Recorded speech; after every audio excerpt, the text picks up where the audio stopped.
thank you all for taking the time to join the Fair Work Ombudsman's webinar, Small Businesses Guide to the Right to Disconnect Laws. My name is Ryan, and I'm joined by my colleague today, Alex.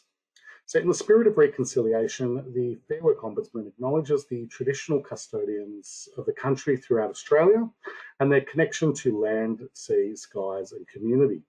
And I join you today from the land of the Wurundjeri people in Naarm, Melbourne. We pay our respects to the elders past and present, and we extend that respect to all Aboriginal and Torres Strait Islander peoples today. So today we're going to have a look at the right to disconnect laws, which come into effect for small businesses, which is those employing fewer than 15 people, on the 26th of August 2025. This follows the implementation of the rules for larger businesses on the same date in 2024. So today we will look at an overview of the laws. We'll examine what might constitute reasonable requirements to respond to employer contact, and we'll provide a couple of case study examples of what might and might not be a reasonable right to disconnect. We'll also look at how to find different award-specific terms where applicable, and we will provide some tips and resources to help you navigate the new rules with your staff. So the Fair Work Ombudsman has taken care to ensure that the information in this presentation is current at the time of this presentation. However, the information in this presentation is general in nature, and of course we cannot guarantee the accuracy, reliability, currency, or completeness of the information. We will not be answering questions that were received during the presentation today, and those that we did receive during registration have been included and factored into the presentation. However, if you do have any broad questions, you can visit our website at fairwork.gov.au, or you can call us on 131394. And to assist, we will refer to a number of links, and we will post them into the chat for those who are joining us live. And the first one I'll do now is the Fair Work website. So this is coming into the chat now for you.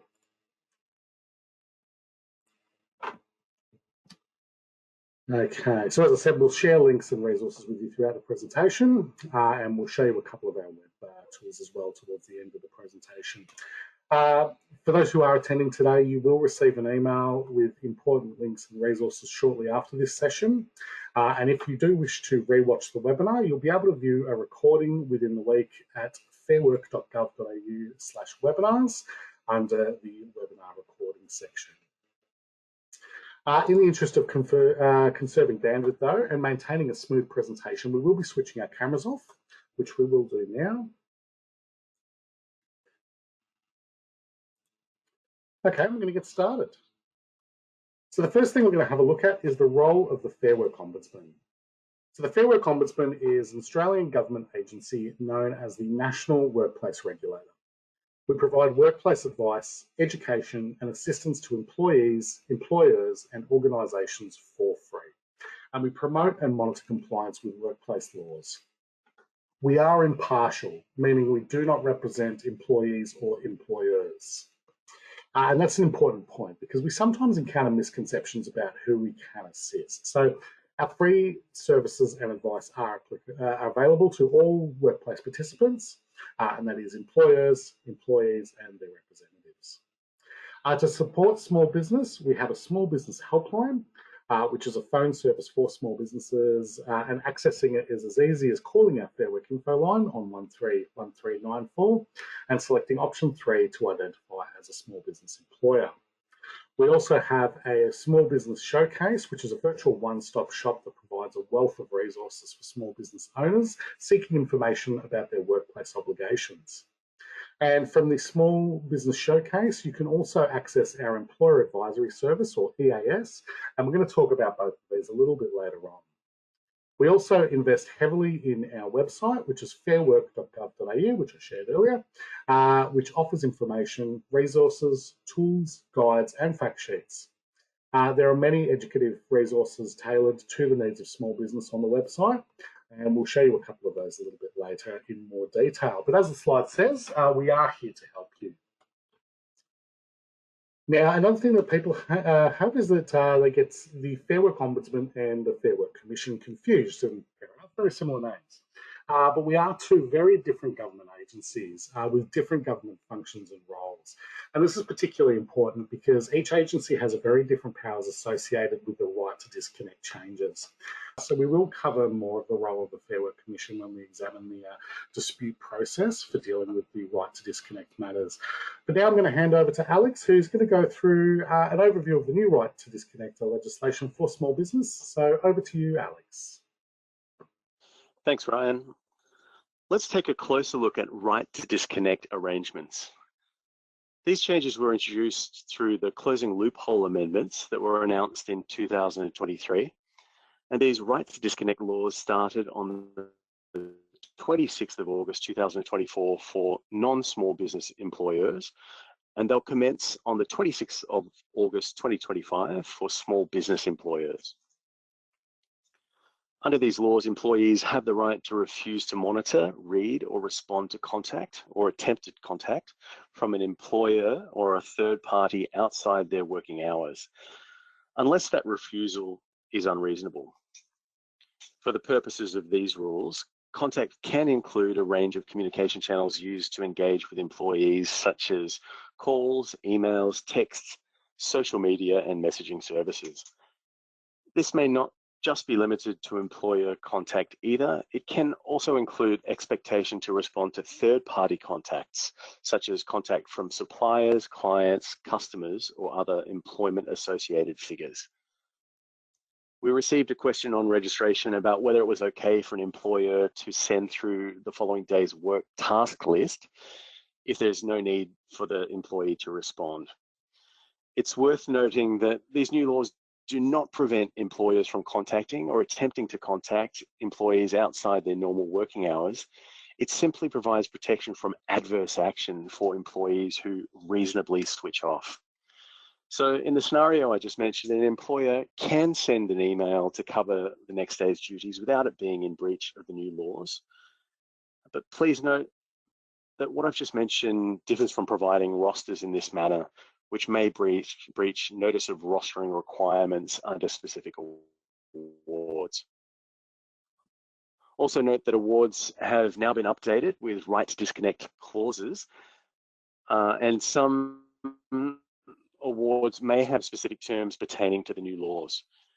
We will show you how to access these shortly. The Fair Work Commission will assist in any disputes relating to these new laws, whether they be raised by employer or employee, and we will look at the dispute process with the Fair Work Commission shortly. But first, I'd like to take you through what is considered a reasonable refusal by an employee to respond to an employer or third-party contact. So the right to disconnect isn't a simple blanket rule. As I mentioned, the new laws allow for employees to reasonably disconnect from work outside their ordinary hours. When examining whether an employee's refusal to monitor, read, or respond to contact is reasonable, there are several factors that must be considered. These factors include, but are certainly not limited to, the reason for the contact, how the contact is made and how disruptive it is to the employee, how much the employee is compensated or paid extra for things like being available to perform work during the period they're contacted, or working additional hours outside their ordinary hours of work. Factors can also include the employee's role in the business and the level of responsibility. They also include the employee's personal circumstances, including family or caring responsibilities. Please take note that other matters may also be considered. Now, it will be unreasonable for an employee to refuse to read, monitor, or respond if the contact or attempted contact is required by law. These matters cannot be determined by looking at any one factor in isolation. They need to be examined as a whole. And another important point to clarify, and it was raised by a few people during registration, is that even if an employee is expected to work reasonable additional hours under their contract or is paid above the award, this does not automatically remove their right to disconnect where it may be reasonable to do so. But let's have a look at a case study as an example. Our first case study looks at Miles. He's a consultant at a small firm. Currently, Miles is working on a major project for a client which requires ongoing consultation and client management. Miles has 2 young children who are not yet in school. Miles has organised flexible working arrangements to manage his daycare pickup responsibilities in an agreement with his employer. He and his employer both agreed that his working hours would be 7:30 a.m. to 4 p.m. to facilitate this. At 3 p.m. on Tuesday afternoon, Miles' supervisor, Ava, is copied into an urgent email to Miles from a client. Ava considers whether to contact Miles and ask him to action the client's request. It's urgent, and Miles is very familiar with the aspect of the client's work in question. However, Ava knows that Miles is on his way to pick up his children, and it may be unreasonable to expect that he'll be able to respond or action the request. In the end, Ava asks another consultant to help the client, planning to update Miles when he returns to work. So Ava's decision is appropriate given Miles' family responsibilities and the fact that another employee could resolve the issue. Again, there was nothing stopping Ava from attempting contact. She just wouldn't have been able to take any action against Miles for not responding. And in this scenario, it was better practice to reach out to another employee. I'm now going to pass you back to Ryan, who will talk about award-specific arrangements and where you can find information about this on our website. Thank you, Alex. Okay, so on the 26th of August last year, 2024, the Fair Work Commission updated all modern awards to include a right to disconnect clause. Some modern awards will also contain additional information relating to the right to disconnect and how it may interact with other terms under the award.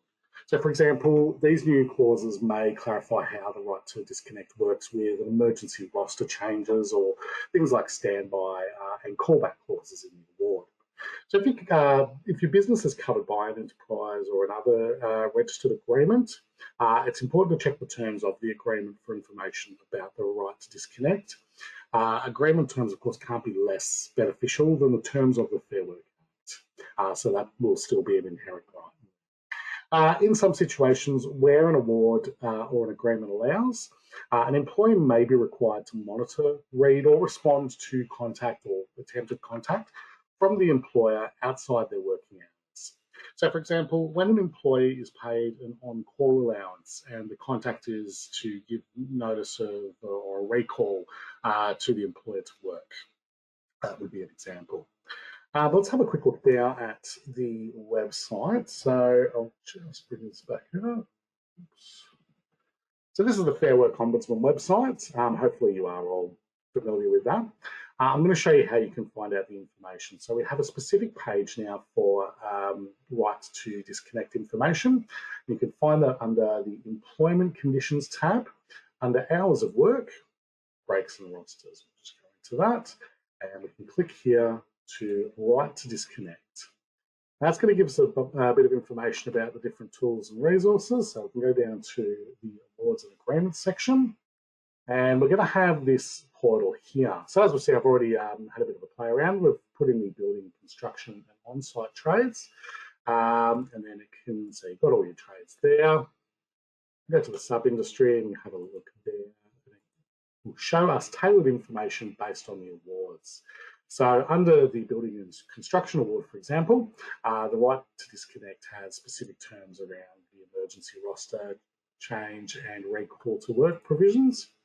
Let's have a look at another one just as an example. We might go to the let's have a look at health support services, health professionals, health support services, show information. So again, this will have similar information around emergency roster change and recall to work. But that's, again, you can go through, find your award, and pop your industry in, and it'll find the award for you, and give you a little bit of a breakdown of the information that is covered there. Oops. Okay, so, and as I said, if you do need to double check your award, we've also got an award finder tool on our website, which is under our tools and resources section. Under there, we're going to have a quick look at another case study now. This is our second case study. So this one looks at Elizabeth, who is an associate at a small-sized architecture firm where she usually works between 8:30 a.m. to 5 p.m. Now, Elizabeth has been asked to fill in for her manager, who is taking a period of extended leave. During this period, Elizabeth will need to lead the delivery of a project for a major client. Now, in discussion about the role with her supervising partner, Debbie, Elizabeth is advised that she will be receiving extra pay while acting in her manager's role. During the discussion, Debbie lets Elizabeth know that the reasonable amount of hours contract and work will be required. A reasonable amount of out-of-hours contact and work will be required during her acting period to be able to deliver the project. She's also told that this has been factored into her higher pay. Now, Debbie gives her a copy of the firm's policy on out-of-hours contact and asks if she has any questions. There's no questions. So we fast forward to 2 weeks later into the role. Elizabeth leaves work at her usual time of 5 p.m, but shortly after, Debbie finds out that Elizabeth's team need to urgently provide the client with additional documents for the project, and that needs to be done by 10 a.m. the following morning. It'll take around 3 hours to prepare the documents, so Debbie tries to call Elizabeth on her personal mobile and sends her a text message explaining the situation. Now, although she sees the calls, Elizabeth doesn't answer as she's about to go to the gym, and then she has to run some errands. She eventually reads the full messages at 8 p.m, but decides that it's probably too late to respond to Debbie and will wait until the morning. Based on the circumstances, Elizabeth's refusal to monitor or respond to Debbie's contact could be seen as unreasonable, as there was an expectation set that the role would include some out-of-hours contact, and she was advised that the potential additional time had been factored into her higher pay rate. Now, again, it's not a definite, but that's the way that would be looked at. So we had a few questions on registration about recording or specifying details of out-of-hours contact arrangements and expectations in a contract or in writing. So while it's not a legislative requirement to set these expectations in writing, we would definitely recommend it as a best practice to avoid misunderstanding that could lead to disputes and to set a reasonable understanding of expectation. As you can see from our previous examples, where out-of-hours contact is reasonable under an award or an agreement, it is a really good idea to establish some expectation with your staff. Oops. Now, regular and open communication not only helps to maintain a harmonious working environment, but it can also prevent workplace problems and happening or even escalating. Now, both employers and employees are responsible for open and effective communication at and about work. Employers and employees are encouraged to discuss out-of-hours contact to establish a shared understanding and set expectations that suit the workplace and the employee's role, in line with the terms of the award around right to disconnect. Now, where possible, there are benefits to having these conversations before out-of-hours contact happens. It's a really good idea to have these conversations with your employers and with your employees. So here are some things to consider when you are having conversations with your staff. First thing you look at is when the employer may be expected to monitor, read, or respond to contact. So it's important employees know that they can disconnect from work, and when they can disconnect from work, and when they may be expected to monitor, read, or respond to contact. Really good idea to provide boundaries.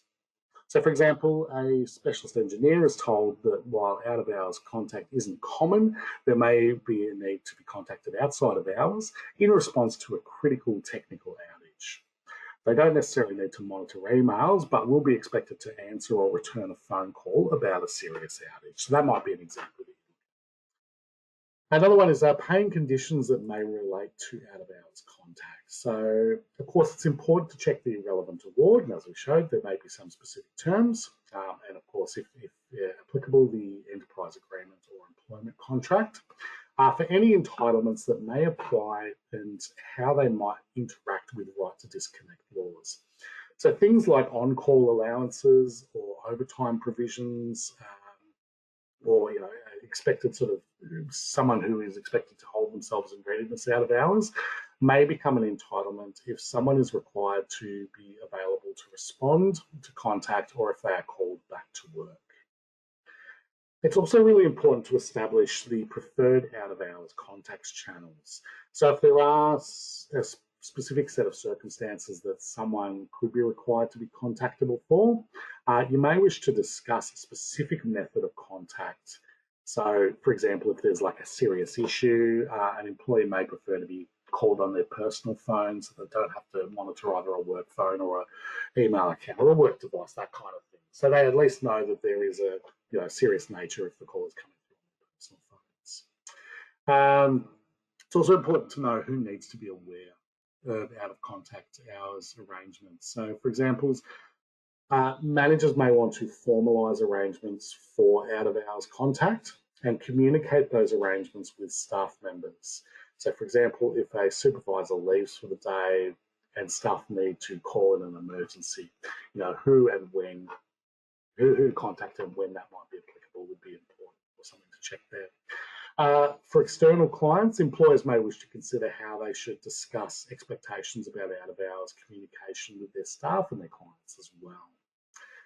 It's also really important to note when arrangements should be reviewed. So depending on the nature of the arrangement, whether it's for a project or a particular piece of work, or whether it's just going to be on a regular and ongoing basis, there should be a review of when there's a change in the employer's hours, such as a change to work hours due to flexible work arrangements, or, as I said, on a project-by-project basis to ensure that expectations are shared. We'd also recommend assessing whether any internal policies or procedures or documents that may reflect this need to be reviewed and or updated, and if any process guides need to be examined as well, and how any individual arrangements can be recorded or documented in the case of disputes. So I'm now going to hand over to Alex, who is going to take you through some of the dispute information now. So over to you, Alex. Thanks, Ryan. We mentioned the difference between the Fair Work Ombudsman and the Fair Work Commission right at the start of this presentation. It is important to know the difference, as it's the Fair Work Commission that can assist with disputes on right to disconnect matters. However, as a first step, we would always recommend discussing an issue at the workplace level to try to resolve the dispute. If you feel that an employee is unreasonably refusing to respond to or monitor contact, your first discussion should be with the employee. We have a free online course for employers on our website, and it assists with having difficult conversations in the workplace. Like all our online courses, it takes around 30 minutes to complete and is interactive. You can visit our online learning centre at www.fairwork.gov.au/learning. Now, if handling the issue at workplace level isn't successful, employees or employers can go to the Fair Work Commission to get assistance in dealing with the dispute. The Commission can make orders or deal with the dispute in other ways. This includes making orders to stop an employee from refusing to monitor or respond to contact where the contact is found to be reasonable. However, there are other ways the Commission can assist instead of, or as well as, making a stop order. Where resolution at the workplace level has failed, but both parties are still willing to discuss, the Commission can hold a conference between the parties to try to resolve the dispute. And in these conferences, a Commission member can arbitrate, or to put it in plain English, the Commission member can decide the outcome. I'll share a link to the Fair Work Commission page that provides information on right to disconnect disputes now, and it will also be included in the follow-up email. But let's also look at what other resources are available to help. As I mentioned, these laws came into effect for small businesses from the 26th of August 2025. To assist with further understanding these laws, the FWO has produced some videos. So on screen here, we have on the left, right disconnect and small business. And in the middle, we have right to disconnect, having a conversation. And then finally, we have right to disconnect, senior roles. A link to these videos is being posted in the chat now and will be included in the follow-up email for those who registered. For those who are watching the recording, you can visit Flow's YouTube channel at www.youtube.com/fairworkgovau. So there's no periods in that at all. We also have further information, including links to fact sheets and the disputes process at www.fairwork.gov.au/right to disconnect. And so in between right to and disconnect, there are hyphens. You can visit www.fairwork.gov.au and click on the newsroom to subscribe to updates. But if you need further assistance specific to a situation within your business, there are a couple of avenues you can access. The first being our Employer Advisory Service. The Employer Advisory Service, or EAS as we call it, is a specialized service that offers free, tailored written advice to small business employers. The aim is to help employers meet their obligation to employees. The EAS does not offer legal advice, but can help explain the Fair Work Act and assist with understanding the new amendments, awards, or the National Employment Standards in more detail. The service specializes in distilling legislation into a written form that is easy to understand, and you can rely on its accuracy. To access the EAS, you just need to be a small business employer that has 15 or less employees, and your inquiry needs to be regarding areas that we can advise on. The EAS supports a diverse range of employers. For example, new employers, including those in businesses that are unique or novel, employers who have a lot of questions and would like more information to be able to keep for future reference or share with their employees. And finally, employers that just want to make sure that the pay and entitlements they are offering are up to date and correct. An inquiry can be lodged using an online form through our small business showcase and emailed directly to the EAS. Alternatively, employers can call the Fair Work info line and ask to be referred to the EAS.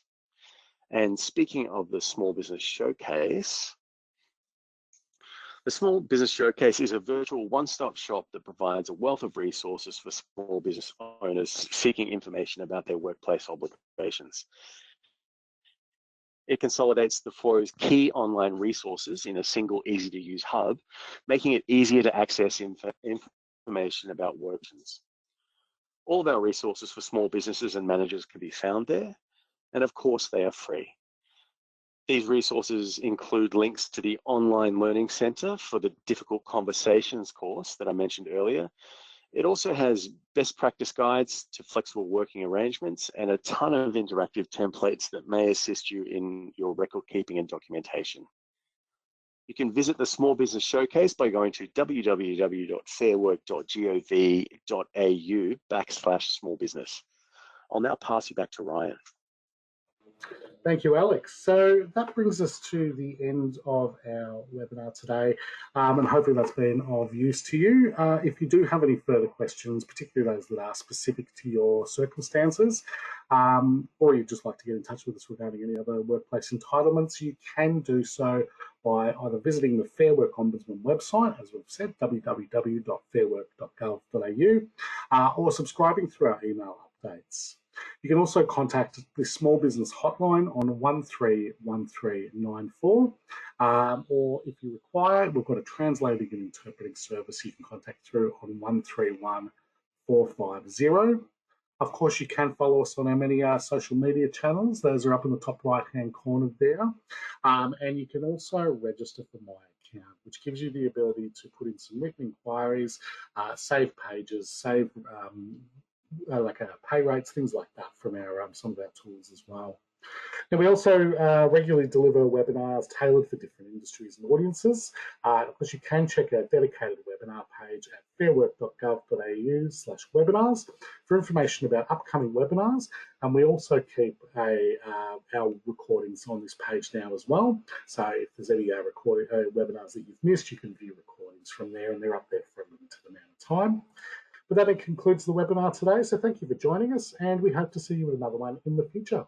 Thank you very much.